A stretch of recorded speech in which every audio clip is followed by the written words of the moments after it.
lallaba da ga tantance, da Allah tantance, da Allah tantance. Kowa fa da haƙin shi, sanan da karamcin shi, sanan da iyalin shi. Ba za mu bari zalunci ya daure ba, da Allah tantance. Ba wai kuma na ce gyara na ke hukuma. Da Allah tantance, kar da fushi ya fi bin doka. Idan wani ya yi laifi kaga ai wani shi bai ba. Bai kyauta ce kowa zai karo da hukunci ba, da Allah tantance. Inji lallaba da ga tantance. Kula da abincinsu fa gonakinsu na kiwo ne, rigarsu da bukokin nan suke dai zaune.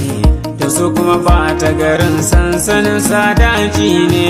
In ku haka ne kaga bai kyauta yi musu jami'i ba, da Allah tantance. Kar da fushi ya fi bin doka. Idan wani ya yi laifi kaga ai wani shi bai ba.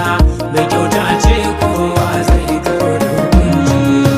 Wannan kusa ne sako ne daga Bello Badejan nan. Jijiya ta ƙasa gogar ma inuwa ga fulanin nan. Allahu ya saka ma addu'ar da ke kenan. Din da ke zalunci baka yarda ya dore ba, Bello Badejan mu. Shugaba na fulana amanar mu, amanar mu.